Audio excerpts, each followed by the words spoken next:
tanggal 21 Februari 2021. Majelis Jemaat GKI Batang Pambelum mengucapkan selamat beribadah bagi semua anggota Jemaat GKI Batang Pambelum yang sekarang beribadah di rumah masing-masing secara live streaming maupun secara rekaman. Bagi warga jemaat yang belum terdaftar dan mempunyai kerinduan untuk menjadi anggota Jemaat GKI Batang Pambelum, agar dapat dilayani seterusnya, dimohon kesediaannya untuk mendaftarkan diri di kantor Majelis Jemaat GKI Batang Pambelum setiap hari kerja Selasa sampai Sabtu pukul 9.00 sampai 12.00 WIB. Dan apabila ada pelayanan yang dibutuhkan oleh warga jemaat, bisa menghubungi langsung staf BPH atau koster gereja melalui nomor telepon ataupun nomor WhatsApp. Kebaktian Minggu 21 Februari 2021 pukul 8.00 WIB sesuai dengan berita jemaat, tidak ada perubahan. Liturgi Sengsara 2, pimpinan kebaktian Pendeta Walter Supa MD. Kebaktian Minggu 28 Februari 2021 pukul 8.00 WIB sesuai dengan berita jemaat, tidak ada perubahan. Liturgi Sengsara 3, pimpinan kebaktian Pendeta Itayani Tedalim. Majelis Jemaat GKI Batang Pambelum mengucapkan selamat ulang tahun kelahiran dan selamat ulang tahun pernikahan bagi warga jemaat dalam minggu ini dari tanggal 21 sampai tanggal 27 Februari 2021. Tuhan memberkati kehidupan dan rumah tangga saudara. Amin. Bagi warga jemaat yang ingin dilayani sehubungan dengan ulang tahun kelahiran maupun ulang tahun pernikahan, agar dapat menghubungi petugas yang tertera dalam berita jemaat ini. Bagi warga jemaat yang belum masuk WA grup GKI Batang Pambelum, agar dapat menghubungi admin grup GKI Batang Pambelum agar dimasukkan ke grup. Atas perhatian dan kerjasamanya diucapkan terima kasih. Diinformasikan untuk seluruh jemaat GKI Batang Pambelum untuk persembahan syukur keluarga dalam rangka ibadah minggu di rumah masing-masing bisa dikumpulkan setiap hari Minggu di gereja Batang Pambelum mulai pukul 10.00 sampai 12.00 WIB atau melalui rekening gereja Batang Pambelum. Atas perhatian dan kerjasamanya diucapkan terima kasih. Diinformasikan untuk seluruh jemaat GKI Batang Pambelum, kebaktian keluarga tahun 2021 tidak dijadwalkan oleh BPH Majelis Jemaat GKI Batang Pambelum. Namun, apabila ada permintaan dari keluarga untuk melaksanakan kebaktian keluarga di tempatnya, BPH Majelis Jemaat GKI Batang Pambelum akan melayani sesuai dengan permintaan keluarga tersebut. Atas perhatian dan kerjasamanya diucapkan terima kasih. Diinformasikan untuk seluruh warga jemaat Batang Pambelum, kelas katekisasi telah dibuka di bulan Januari sampai Februari 2021. Bagi anggota jemaat yang ingin mengikuti kelas katekisasi, bisa mendaftarkan diri, bisa mendaftarkan di kantor BPH Majelis Jemaat GKI Batang Pambelum setiap hari kerja, dan kelas katekisasi akan dilaksanakan pada bulan Maret 2021. Atas perhatian dan kerjasamanya diucapkan terima kasih. Diinformasikan bahwa akan dilaksanakan sidang 2 tahun 2021 periode 2019 sampai 2024 Majelis Jemaat GKI Batang Pambelum dimohon kehadiran pendeta, penatua, dan diakon untuk dapat hadir pada sidang 2 tahun 2021 tersebut yang akan dilaksanakan ada hari tanggal Minggu 28 Februari 2021 pukul 10.00 sampai selesai. Tempat Gereja Batang Pambelum. Atas perhatian dan kerjasamanya diucapkan terima kasih. Untuk berita keuangan tidak kami bacakan. Apabila ada kesalahan dan penulisan nama dan jumlah nominal, Bapak Ibu dapat menghubungi bendahara majelis, jemaat, maupun bendahara panitia pembangunan. Demikian berita jemaat pada hari ini yang bisa kami sampaikan. Tuhan Yesus memberkati kita semua. Amin.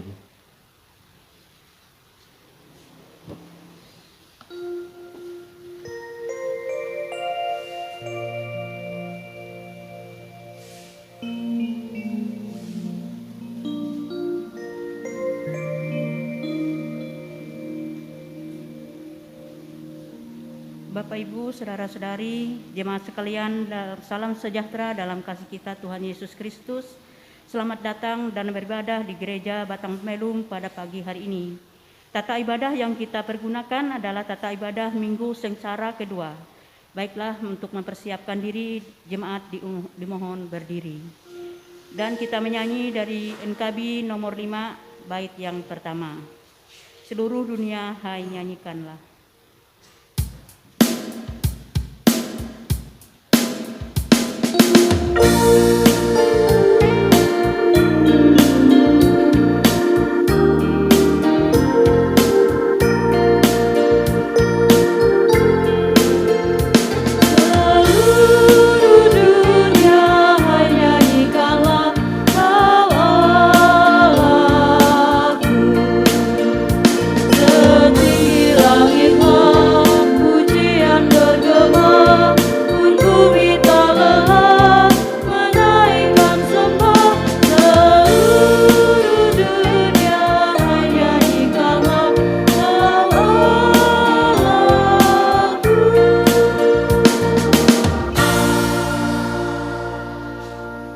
Panggilan beribadah.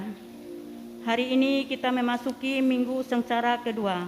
Kita mengingat kembali saat-saat Tuhan kita Yesus Kristus mengalami kesengsaraan karena tugas panggilannya. Seorang yang penuh kesengsaraan dan yang biasa menderita kesakitan, ia sangat dihina sehingga orang menutup mukanya terhadap dia. Dan bagi kita pun dia tidak masuk hitungan. Tetapi sesungguhnya penyakit kitalah yang ditanggungnya dan kesengsaraan kita yang dipikulnya. Pertolongan kita adalah dalam nama Tuhan yang menjadikan langit dan bumi. Kasih karunia dan damai sejahtera dari Allah Bapa kita dan dari Tuhan Yesus Kristus menyertai kamu. Silakan jemaat duduk kembali. Kita angkat lagi pujian kita dengan menyanyi Kidung Jemaat nomor 13 bait yang pertama.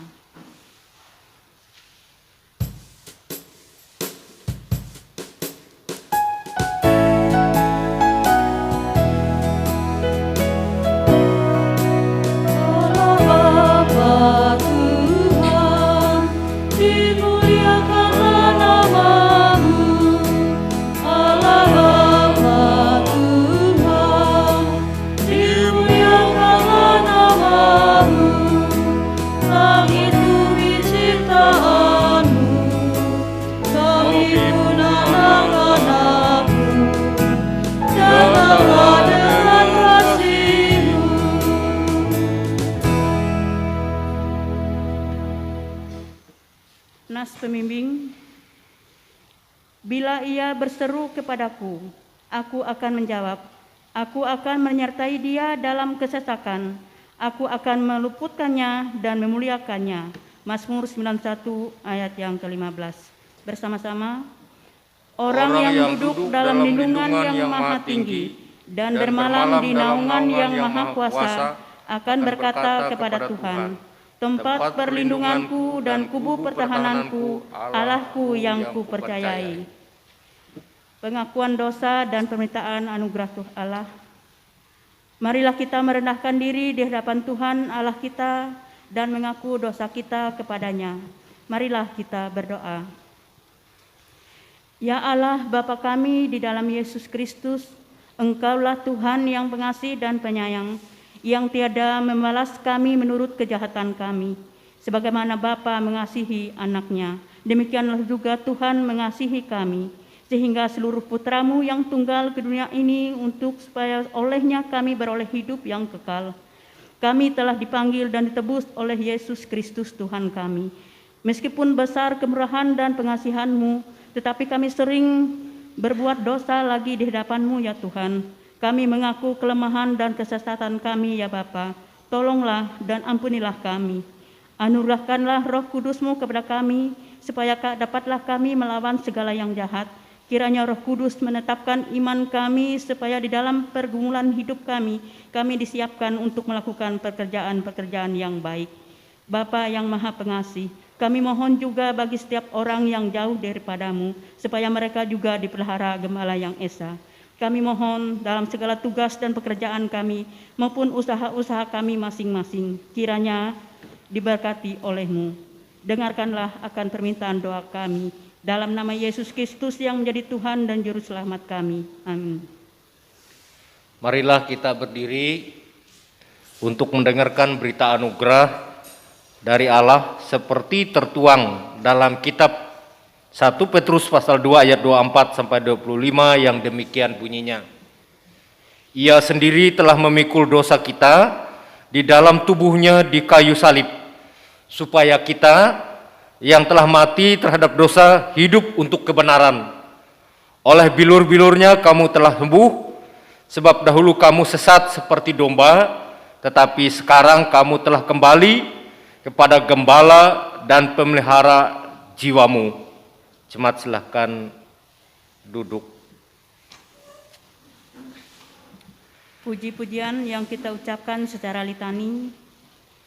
Sekarang muliakanlah Tuhan Allah kita, dan pujilah namanya yang tinggi luhur. Bersyukurlah kepada Tuhan, sebab Dia baik, bahwasanya untuk selama-lamanya kasih setianya. Marilah kita membaca secara berbalas-balasan Mazmur 96 ayat 1 sampai yang kelima. Nyanyikanlah nyanyian baru bagi Tuhan, menyanyilah bagi Tuhan, hai segenap bumi. Menyanyilah.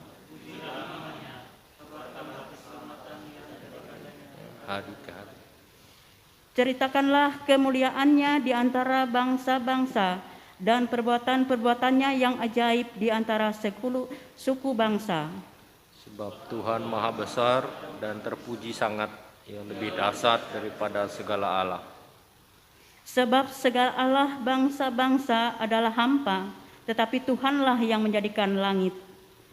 Hormat bagi Bapa serta Anak dan Roh Kudus, seperti permulaan, sekarang ini, dan selama-lamanya. Amin.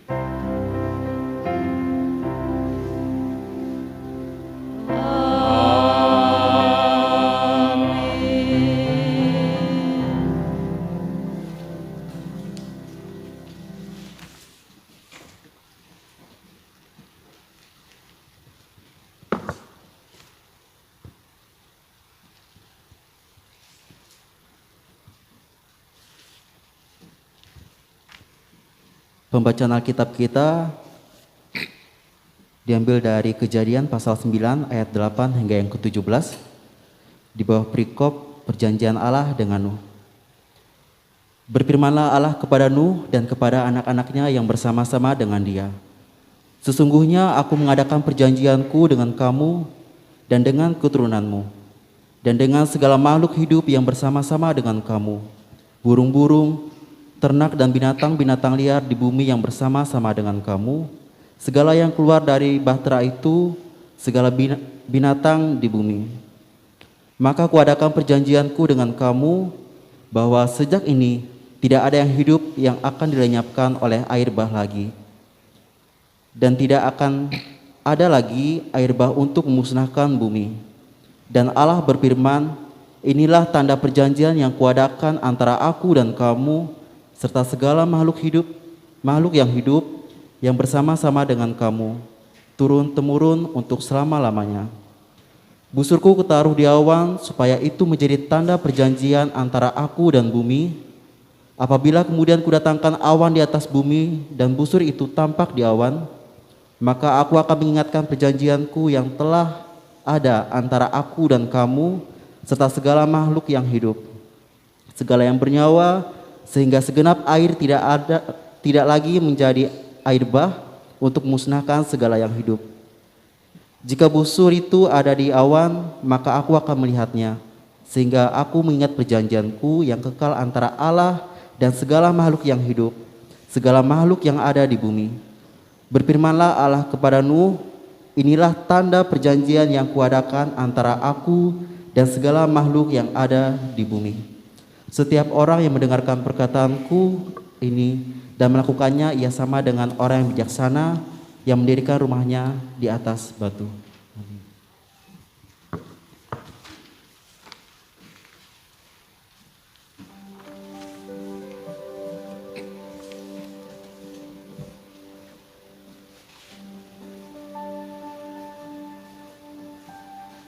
Sebelum kita mendengarkan permintaan firman Tuhan yang disampaikan oleh Pendeta Walter Stupa MDiv, kita angkat lagi pujian kita dari pelengkap Kidung Jemaat nomor 15, Kusiapkan Hatiku Tuhan.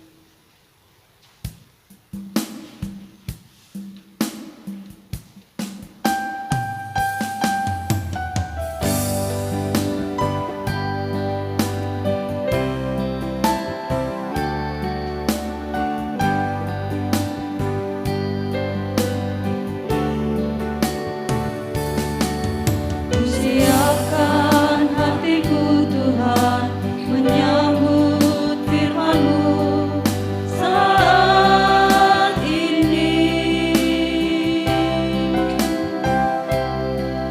Aku sujud menyembah Engkau dalam hadirat-Mu saat ini.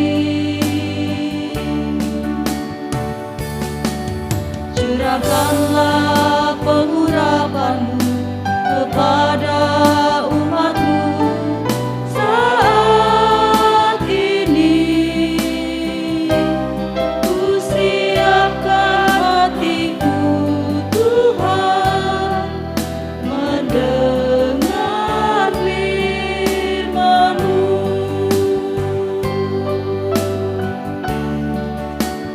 Firman-Mu Tuhan, tiada berubah.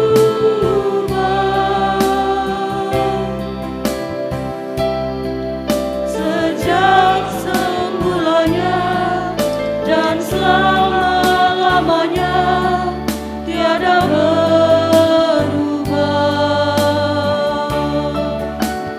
Firman-Mu Tuhan, penolong hidupku. Ku siapkan hatiku Tuhan, menyambut firman-Mu.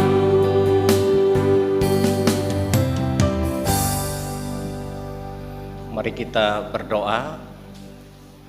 Allah Bapa kami yang di sorga, kami petugas minggu ini telah menyiapkan diri, dan kami yakin demikian juga anak-anak Tuhan, seluruh warga jemaat yang di rumah ataupun mungkin di rumah sakit ataupun sedang dalam perjalanan atau yang bisa hadir ke gereja ini, semuanya telah merindukan dan menyiapkan diri untuk datang menyembah Tuhan di hari Minggu ini. Kami telah menyiapkan hati kami untuk memuji nama Tuhan, untuk memanjatkan doa kami, dan untuk mendengarkan firman-Mu. Oleh sebab itu Tuhan, terimalah kami, dan kembali kami memohon terus pengampunan dan penyucian dari dosa-dosa kami, supaya kami layak menerima kuasa-Mu, kasih karunia-Mu yang baru untuk hati dan pikiran kami ya Tuhan. Kami mohon agar Tuhan menyampaikan isi hati Tuhan, ajaran Tuhan untuk kami, karena kami tahu yang bisa menyelamatkan kami di dunia ini adalah firman Tuhan, ajaran Tuhan yang sudah tertulis di Alkitab. Oleh sebab itu kami mohon Roh Kudus memampukan kami untuk merenungkannya, dan pakailah hamba-Mu untuk bisa memberitakan, sehingga mungkin mempermudah kami untuk lebih memahami firman Tuhan. Di dalam kuat kuasa Roh Kudus kami mohon pertolongan. Amin. Firman Tuhan sesuai Almanak Gereja Kalimantan Evangelis diambil dari 1 Petrus pasal 3 ayat 8 sampai 12 yang demikian bunyinya, kasih dan damai. Dan akhirnya hendaklah kamu semua seia, sekata, seperasaan, mengasihi saudara-saudara, penyayang dan rendah hati. Dan janganlah membalas kejahatan dengan kejahatan atau caci maki dengan caci maki, tetapi sebaliknya hendaklah kamu memberkati, karena untuk itulah kamu dipanggil, yaitu untuk memperoleh berkat. Sebab siapa yang mau mencintai hidup dan mau melihat hari-hari baik, ia harus menjaga lidahnya terhadap yang jahat dan bibir terhadap ucapan-ucapan yang menipu. Ia harus menjauhi yang jahat dan melakukan yang baik. Ia harus mencari perdamaian dan berusaha mendapatkannya. Sebab mata Tuhan tertuju kepada orang-orang benar, dan telinganya kepada permohonan mereka yang minta tolong. Tetapi wajah Tuhan menentang orang-orang yang berbuat jahat. Demikian firman Tuhan. Selamat pagi, salam sejahtera dalam Tuhan kita Yesus Kristus. Untuk Bapak Ibu khususnya yang ikut ibadah langsung live streaming di HP-nya masing-masing melalui Facebook dan YouTube kita. Dan Bapak Ibu yang berkenan hadir menyesuaikan protokol kesehatan di ruangan kita ini, dan rekan-rekan penetua diakon yang bertugas. Hari ini kita telah mendengarkan pembacaan Alkitab kita bahwa Rasul Petrus atau Tuhan berfirman memakai Rasul Petrus untuk 5 jemaat. Pertama, jemaat Pontus, jemaat Galatia, jemaat Padukia, jemaat Asia Kecil, dan jemaat Bitinia. Dan sampai sekarang gitu ya. Untuk semua orang Kristen di mana saja, kita semua jemaat firman Tuhan ini melalui Petrus. Ada, kalau saya rekap ya, ada 12 ajaran, nasihat atau bimbingan kepada jemaat ini agar memiliki sikap, perilaku, pikiran, dan perkataan yang baik. Yang pertama, Petrus atau Allah melalui Petrus menginginkan agar jemaat itu seia sekata. Seia sekata baik untuk, karena sebelumnya itu nasihat untuk suami istri atau rumah tangga sebenarnya.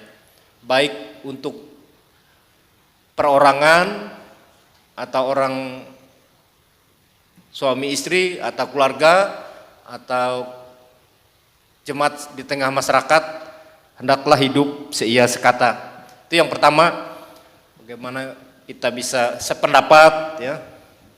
Walaupun mungkin berbeda awalnya keinginan, program, apa yang mau kita upayakan masing-masing mungkin berbeda-beda, tetapi karena kita belajar untuk bisa seia sekata atau sepakat.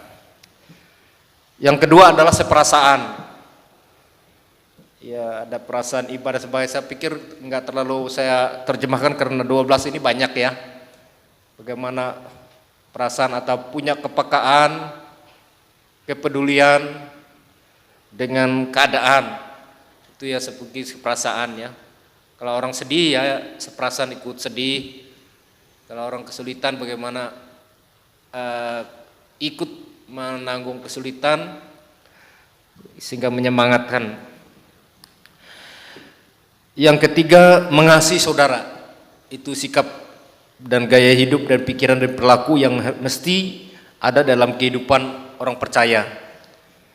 Mengasihi saudara ini menurut Alkitab ada dua ya, memang mengasihi saudara untuk semua orang dan yang kedua semua seiman.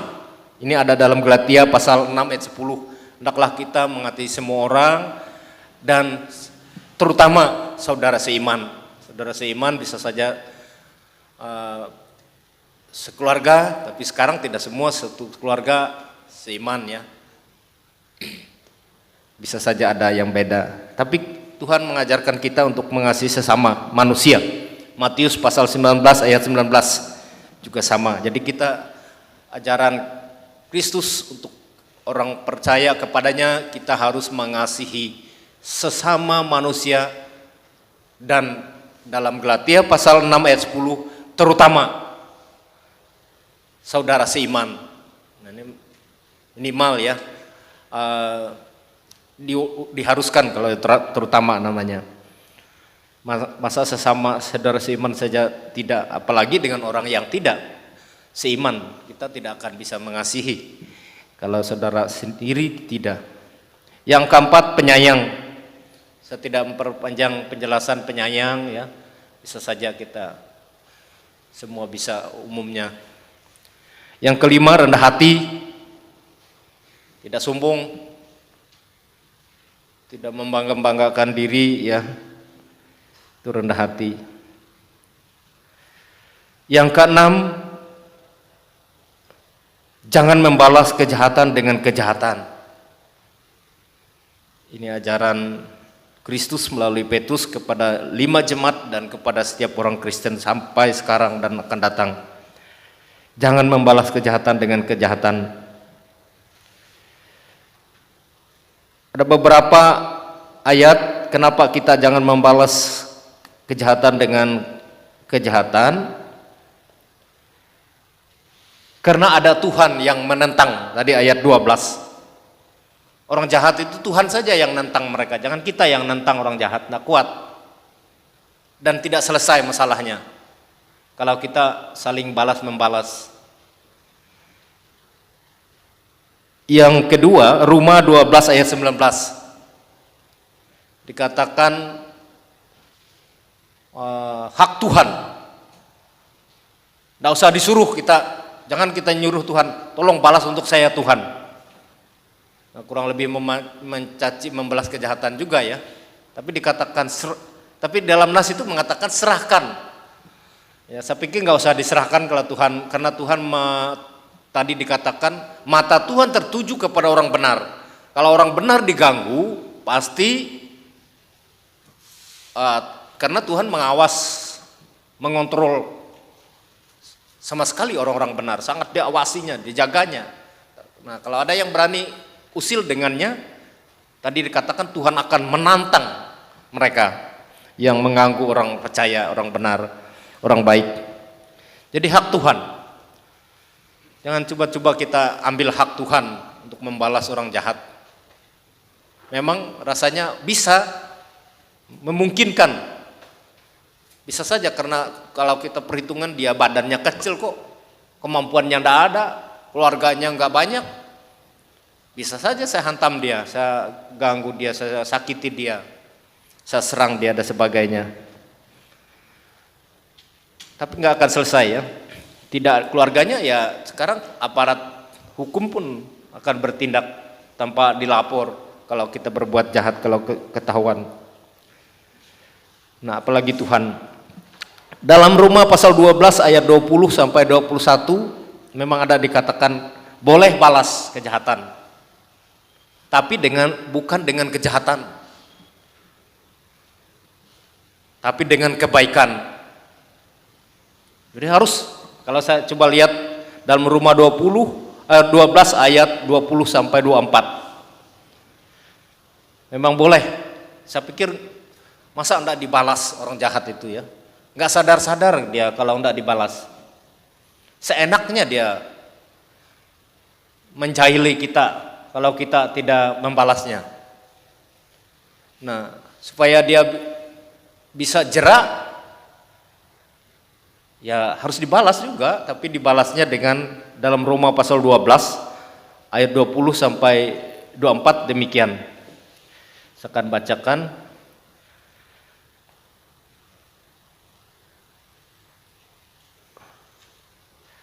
Ayat 19 ya.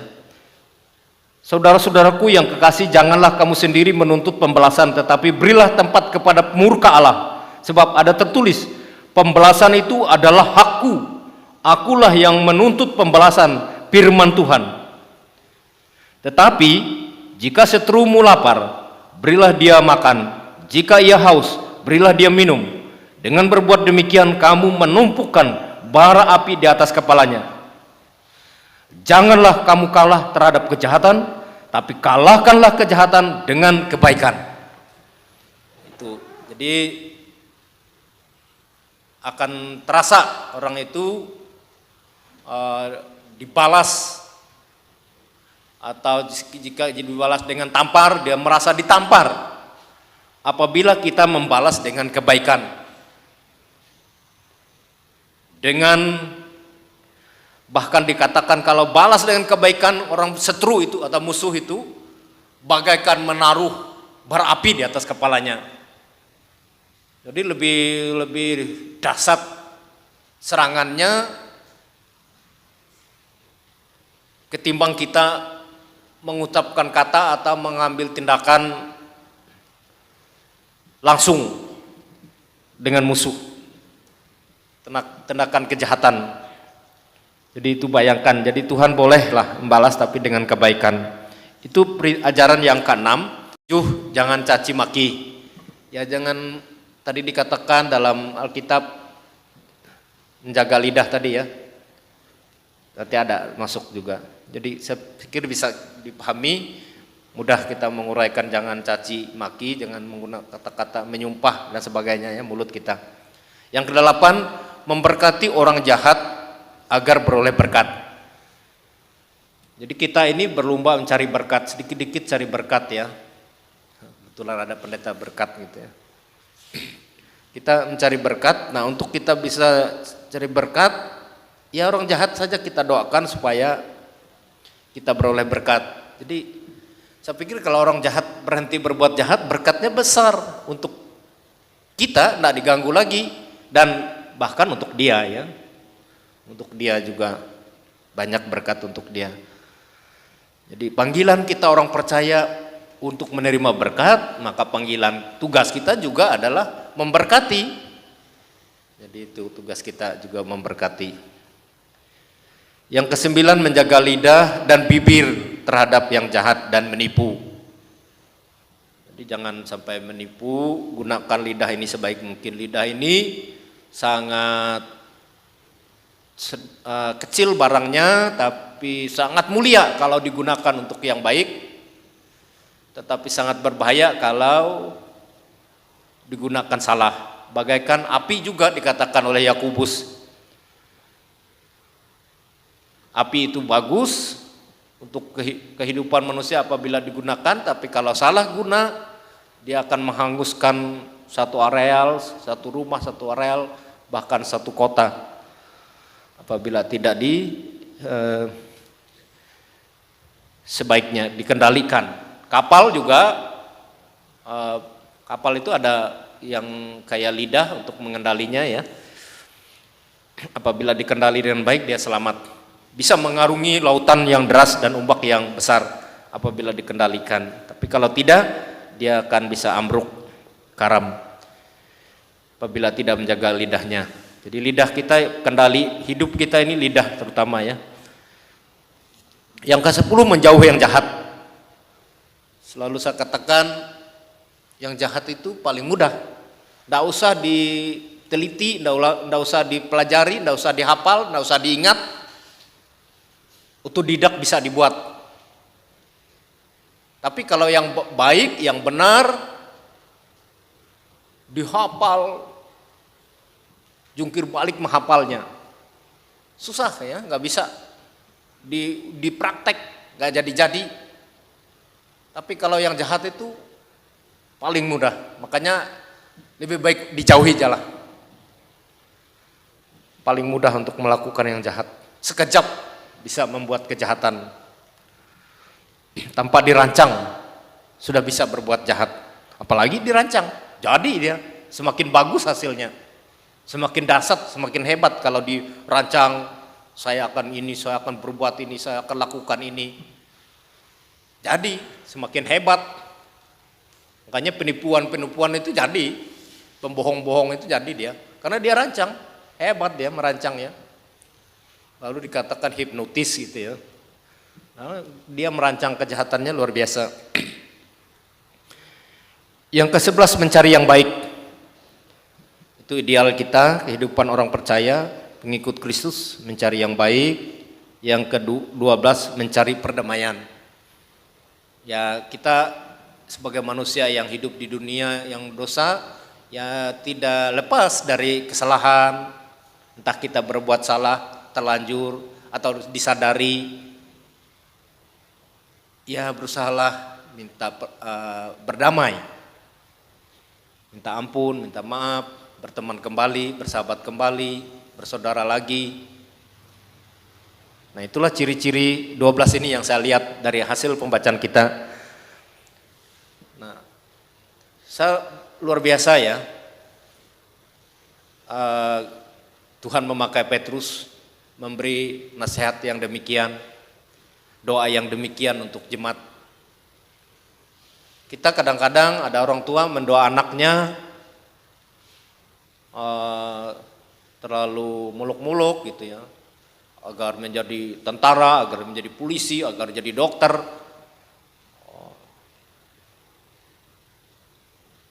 Agar kaya raya, agar berkuasa.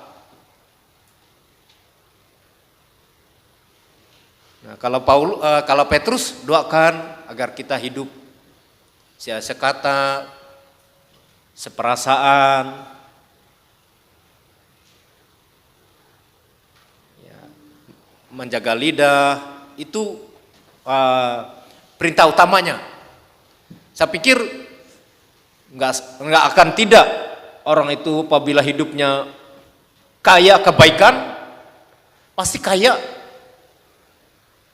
harta juga, kaya kemurahan juga.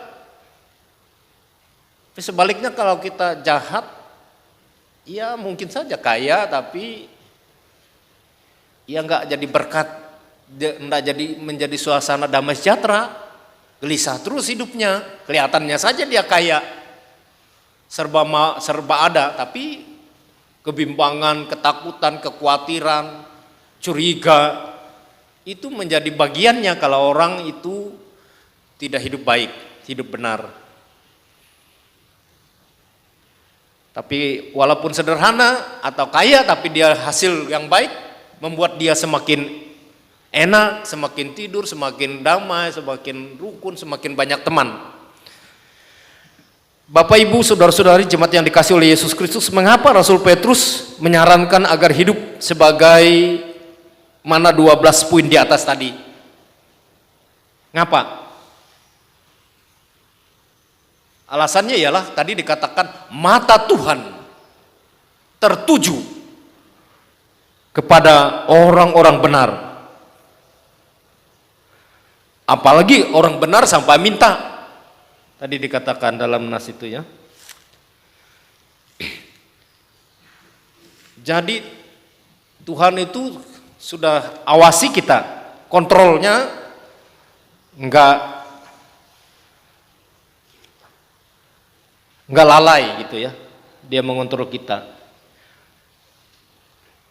Terutama bagi orang benar, dia memberikan yang terbaik. Tertuju kalau mata Tuhan, kita kalau lihat sesuatu kan, apalagi hal yang indah, hal yang baik,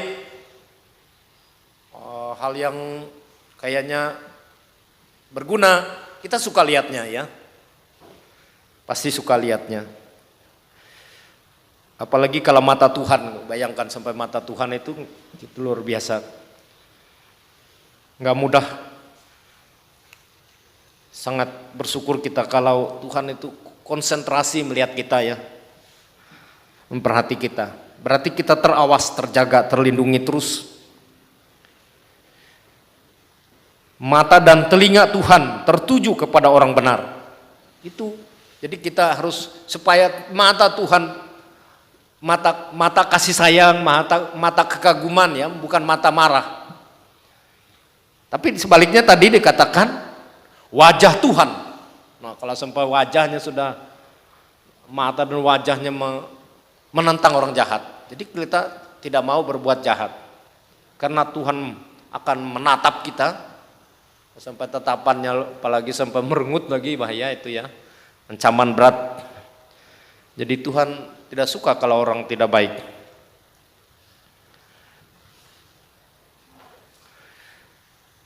Kenapa kita juga mesti hidup ideal jadi orang benar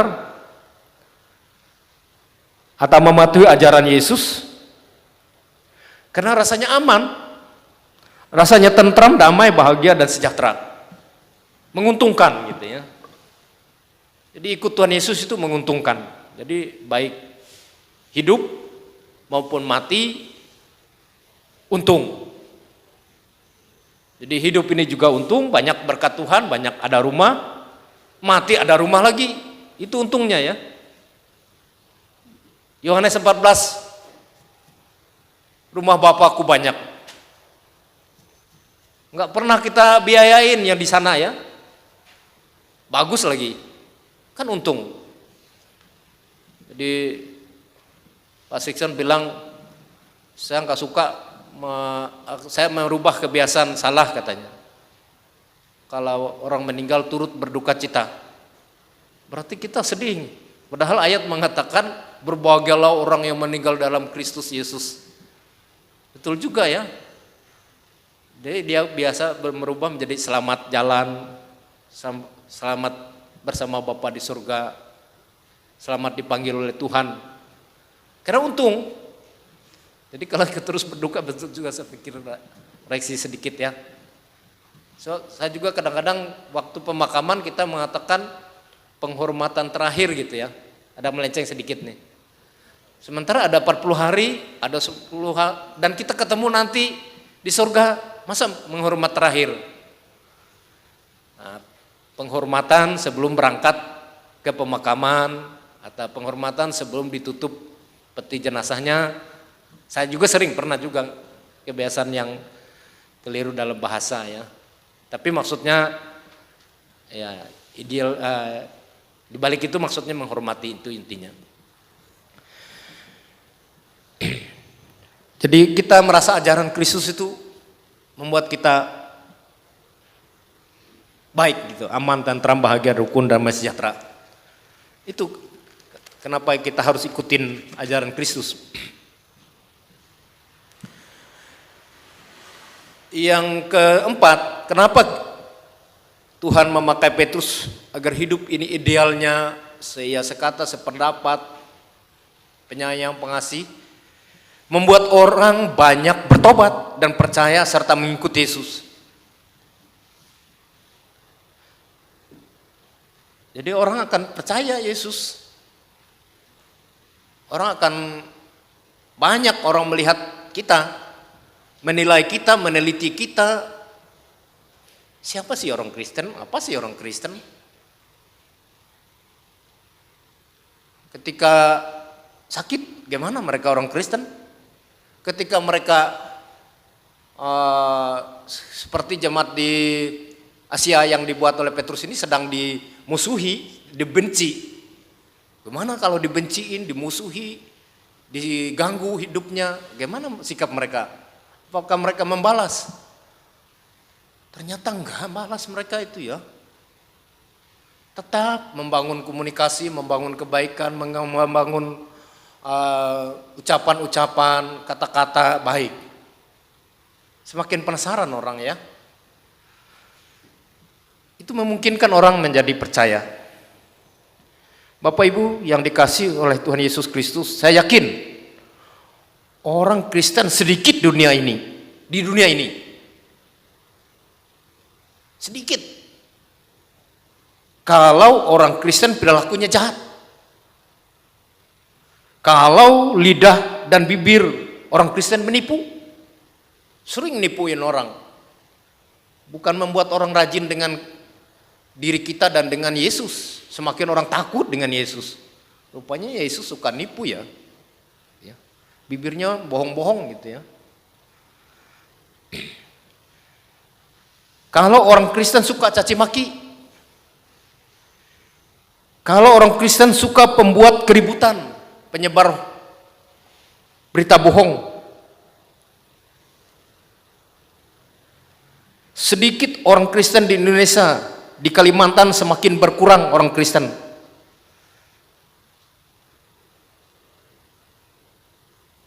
Tapi nyatanya di dunia dan di mana-mana orang Kristen semakin bertambah, bukan berkurang, bukan semakin sedikit. Semua daerah di Kalimantan Tengah ada 4 sungai yang saya ketahui, sampai ujung sungai, kampung terakhir pun ada orang Kristen dan saya dengar-dengar semua ada gereja. Bayangkan, bukan malah berkurang. Kalau ajaran Kristen dan gaya hidup orang Kristen tidak menyatu dengan ajarannya, nggak ada orang mau.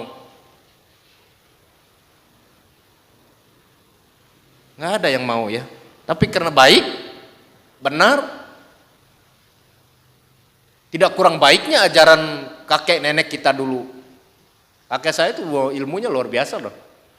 Yang namanya benda tajam nggak masalah baginya. Amalannya luar biasa. Sahabatnya banyak. Ada 3 kalau sudah. Ada beberapa jin. Ada jin yang berbulu jarum. Nah, sering mengganggu-ganggu kami anak cucunya.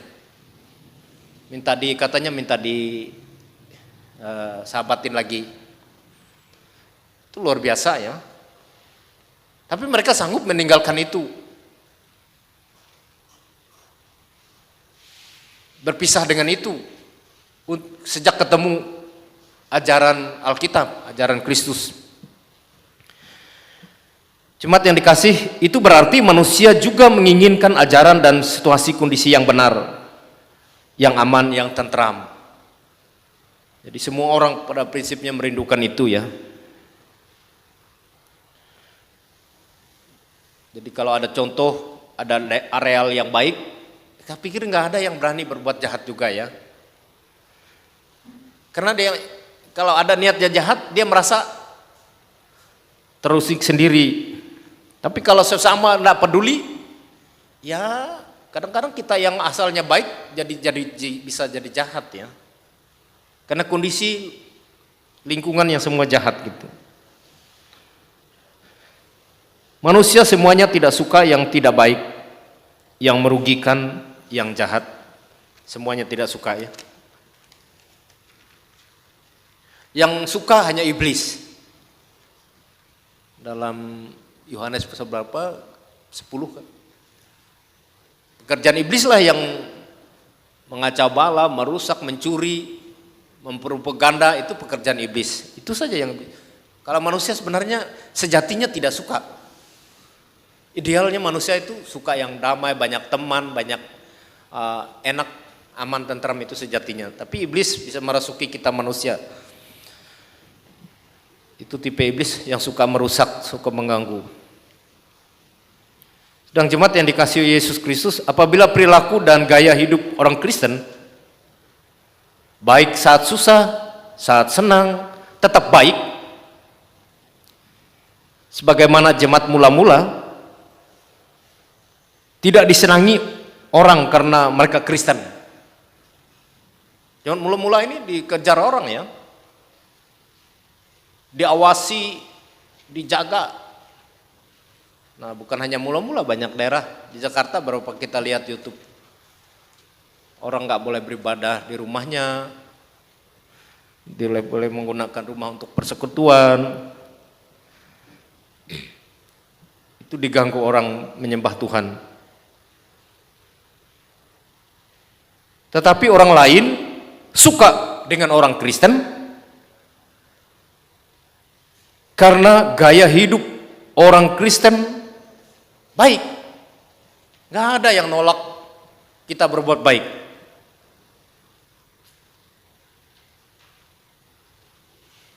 Saya lihat ada banyak pernyataan mereka, teman-teman orang lain, nggak ada nolak, dikasih ngapa nggak mau nerima makanan, namanya makanan, kenapa nggak nerima duit? Itu kan baik. Jadi saya yakin kalau mungkin orang benci karena Kristus, oke, tetapi orang tidak benci karena kebaikan orang Kristen. Secara tidak langsung ya percaya Yesus juga, menerima Yesus kalau kita baik, karena sumber kebaikan kita adalah Tuhan Yesus. Bapak Ibu yang dikasih, jemaat yang dikasih Tuhan, minggu ini kita memasuki Minggu Sengsara 2. Karena kita orang Kristen, karena itu kita orang Kristen tidak perlu malu walaupun kita ada kesulitan atau kesengsaraan dalam hidup kita oleh luar, oleh orang lain, atau oleh penyakit, oleh masalah hidup, kesulitan hidup. Kita tidak perlu malu. Tetapi sebaliknya kita malu apabila kita orang Kristen jadi pembunuh, jadi pencuri, jadi penjahat, jadi pengacau. Ada ayatnya dalam 1 Petrus pasal 4 juga kalau kita mau baca ya. Jadi orang Kristen kalau karena Kristen jangan malu. Entah dia miskin, atau cacat, entah dia dijailin orang karena Kristen, jangan malu, jangan sedih. Mata Tuhan tertuju kepada orang benar dan Tuhan akan menentang orang yang mengganggu dia. Tapi sebaliknya kita perlu malu kalau kita dikatakan ini. Saya bacakan 1 Petrus pasal 4 ayat 14 sampai 16. Berbahagialah kamu jika kamu dinista karena nama Kristus, sebab roh kemuliaan yaitu roh Allah ada padamu. Bayangkan, bukan jauh Tuhan ketika kita diganggu orang, malah ada pada kamu, pada kita. Janganlah ada di antara kamu yang harus menderita sebagai pembunuh, atau pencuri, atau penjahat, atau pengacau. Tetapi jika ia menderita sebagai orang Kristen, maka janganlah malu, melainkan hendaklah ia memuliakan Allah dalam nama Kristus itu. Nah ini, jadi kita dalam Minggu Sengsara, kita memang ya untuk mencapai kebaikan itu memang tidak mudah ya. Semua berbahasa mengatakan memang sulit. Tapi kita tidak perlu kecut atau patah semangat. Pasti didukung dan dibela oleh Tuhan.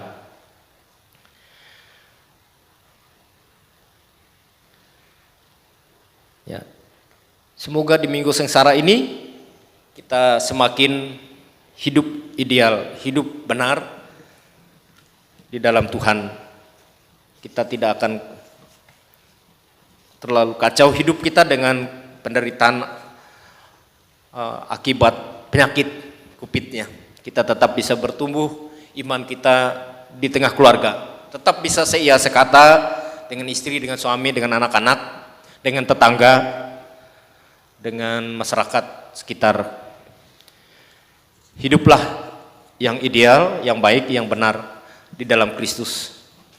Jangan kita mempermalukan Kristus dalam kehidupan kita hari lepas hari. Tuhan memberkati kita. Saat teduh, kita berdoa. Allah Bapa kami yang di surga, kami mohon Engkau menaruh firman Tuhan betul-betul tertanam di hati dan di pikiran kami, dan betul-betul tidak mudah dilupakan, bisa diingat lama di tubuh kami. Kami yakin kalau teringat terus, itu akan mempengaruhi pikiran kami, akan mempengaruhi bibir lidah kami, dan akan membentuk kelakuan kami yang baik. Apabila tidak hanya didengar di ruangan ini saja atau saat khutbah ini saja, tapi selalu terngiang-ngiang di hati dan di pikiran kami atas firman Tuhan hari ini. Bapa kami kembali serahkan kehidupan kami ke dalam tangan Tuhan. Kami mohon Tuhan, sebagaimana tadi, Tuhan tertuju mata Tuhan kepada kami yang melakukan yang benar, yang baik. Dan Tuhan akan membela kami, menantang orang-orang yang mengganggu kami. Kami mohon Tuhan datang memberikan kesehatan, kekuatan, kesembuhan, penghiburan, pengharapan, sukacita untuk janda, duda, yatim piatu, orang terlantar, fakir miskin, orang cacat, orang kerasukan iblis, orang yang dipenjarakan.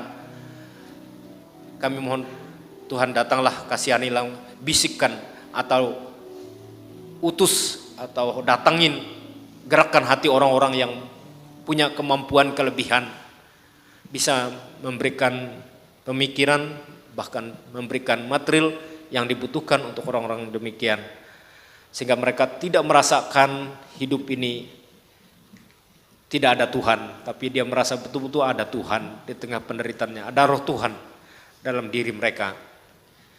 Bapa kami yang di surga, kami kembali mau mohon Tuhan memakai kehidupan kami supaya kami boleh memanfaatkan kehidupan ini untuk kepujian dan kemuliaan nama Tuhan, untuk bisa bersaksi.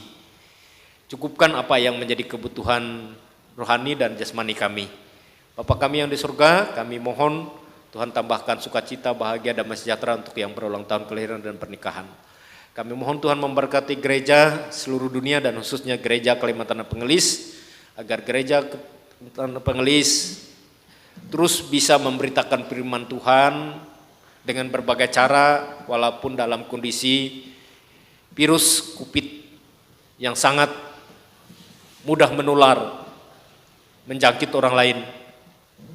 Tapi kami bersyukur ada fasilitas yang bisa kami pakai, yaitu elektronik, bisa menyiarkan ibadah. Kiranya jemaat yang rindu mau beribadah, mengikuti rangkaian ibadah secara liturgis, mereka kiranya ada waktu untuk duduk, membuka HP, membuka YouTube mereka, Facebook mereka untuk melihat kegiatan ibadah atau mengikuti ibadah di rumah masing-masing. Baik hari Minggu ini, mungkin kesibukan Minggu, malam nanti bisa mereka buka, akan ada siaran ulangnya. Bapa kami yang di surga, kami secara khusus saat ini mohon Tuhan memberkati Bapak Sugi di Ahad, Bapak Surdeni dan Ibu Yanti Mengalik. Tuhan, kami mohon sekarang mereka sudah ditangani, kami yakin Tuhan yang menanganinya. Dan yakinkan mereka bahwa mereka sedang dirawat oleh Tuhan melalui dokter, perawat, dan alat-alat rumah sakit dan obat-obatan. Kami mohon Tuhan berkatilah semua perawatan dan obat-obatan dan petugas yang merawat mereka, dan percayakan dalam diri mereka bahwa mereka diurus Tuhan, dirawat oleh Tuhan, dan mereka yakin ada dokter di atas segala dokter, yaitu Tuhan. Kami mohon agar mereka merasa tidak terlalu sakit. Bahkan pada akhirnya kami mohon kesembuhan yang total. Mujizat Tuhan kami yakin ada. Apapun kalau Tuhan berkehendak. Kami sebagai manusia berkehendak ingin kembali sehat, normal, ingin bersaksi lagi. Dengarkanlah doa mereka yang sakit ya Tuhan, dan doa keluarga yang merawatnya.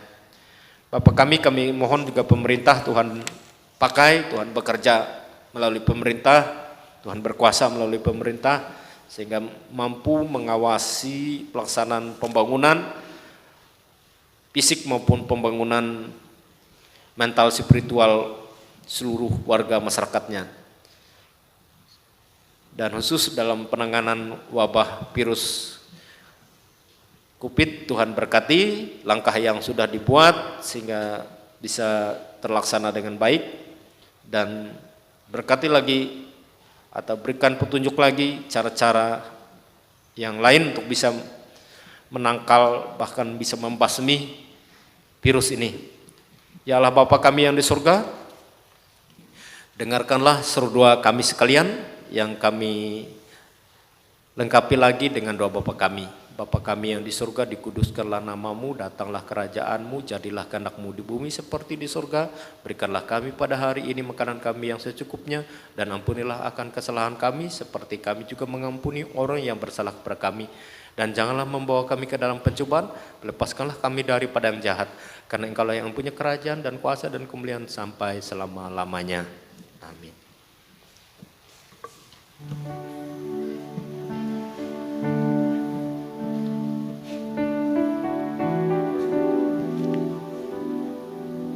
Pengakuan iman rasuli. Marilah kita berdiri mengikrarkan pengakuan iman rasuli kita. Setelah itu kita sambut dengan menyanyi amin amin amin 3 kali. Aku percaya kepada Allah Bapa yang Maha Kuasa, Halik langit dan bumi, dan kepada Yesus Kristus anaknya yang tunggal Tuhan kita, yang dikandung daripada Roh Kudus, lahir dari anak darah Maria, yang menderita di bawah pemerintahan Pontius Pilatus, disalibkan, mati dan dikuburkan, turun dalam kerajaan maut. Pada hari yang ketiga bangkit pula di antara orang mati, naik ke surga, duduk di sebelah kanan Allah Bapa yang Maha Kuasa, dan dari sana Ia akan datang untuk menghami orang yang hidup dan yang mati. Aku percaya pada Roh Kudus, gereja yang kudus dan am, persekutuan orang kudus, pengampunan dosa, kebangkitan tubuh dan hidup yang kekal.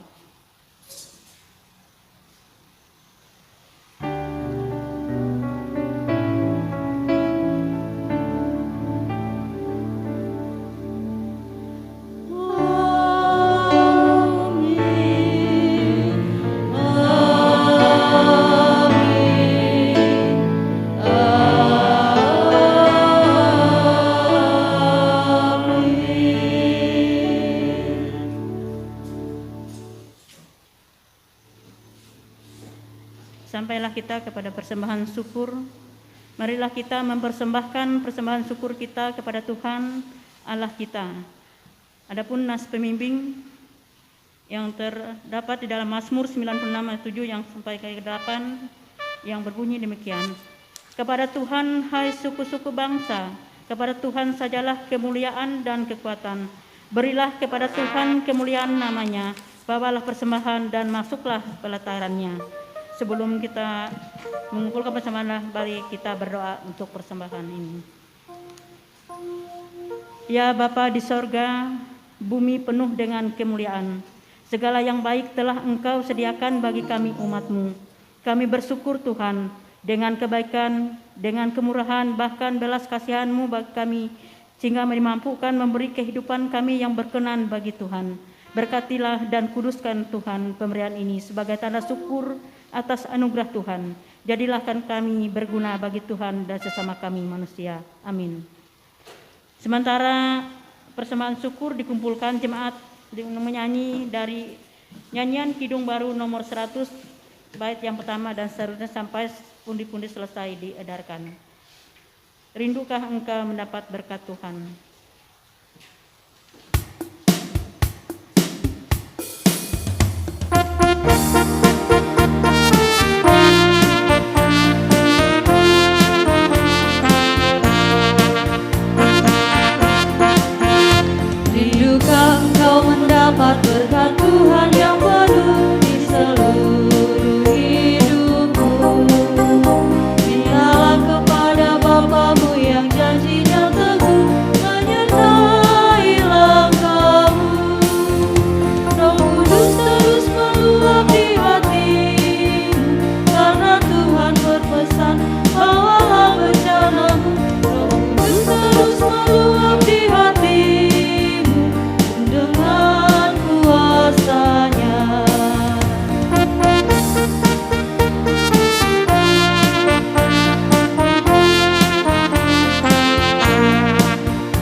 terimalah pengutusan dan berkat.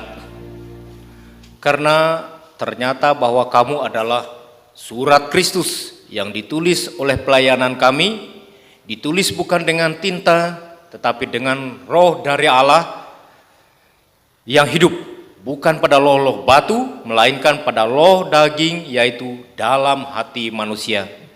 Pergilah dengan selamat dan terimalah berkat Tuhan. Tuhan memberkati engkau dan melindungi engkau. Tuhan menyinari engkau dengan wajahnya dan memberi engkau kasih karunia. Tuhan menghadapkan wajahnya kepadamu dan memberi engkau damai sejahtera.